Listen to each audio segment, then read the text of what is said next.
తెలంగాణలో రేవంత్ రెడ్డి వచ్చి 2.5 సంవత్సరాలు అవుతుంది. మరి మహిళలకు 2,500 అన్నాడు, ఉచిత బస్ అన్నాడు, తులం బంగారం అన్నాడు, స్కూటీలు అన్నాడు, కోటి మంది మహిళలను కోటీశ్వరులను చేస్తా అన్నాడు. మరి ఇవన్నీ అయినాయి అంటారా? కొంచెం సర్దుకోవాలి కదా ఆయన కూడా. ఇక చేస్తామని ఇచ్చిన వాళ్ళు కూడా చేయకుండా పోయారు కదా. ఈయన కూడా వచ్చి చేస్తాడు కదా. ఇప్పుడు టైం కావాలి కదా. ఇంట్లో ఎంత వరకు వచ్చినాయి అంటారు? వచ్చినాయి అంటారు అందరు. ఇంకా నాకైతే రాలేదు. చాలా మంది అయితే వచ్చిన వాళ్ళు అయితే సంతోషంగా ఉన్నారు. రేవంత్ రెడ్డి పరిపాలన బాగుందా, కేసీఆర్ పరిపాలన బాగుందా అంటే మీరేం చెప్తారు? మాకు రేవంత్ రెడ్డిదే బాగుందని చెప్తా.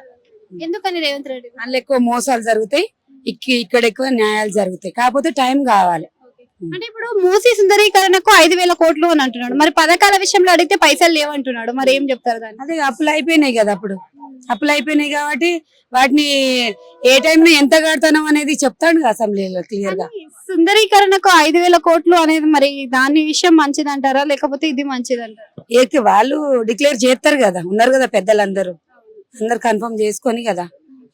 అసెంబ్లీలో బీఆర్ఎస్ వాళ్ళు 6 పథకాల గురించి ప్రశ్నించినప్పుడు, అక్రమ భూముల గురించి ప్రశ్నించినప్పుడు వాళ్ళని సస్పెండ్ చేయడం జరిగింది కదా.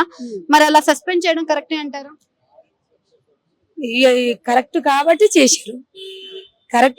చేశారు. లేకపోతే వాళ్ళు ఎందుకు చేసారు? అక్కడ కూడా న్యాయం కనబడ్డది కాబట్టి చేశారు కావచ్చు.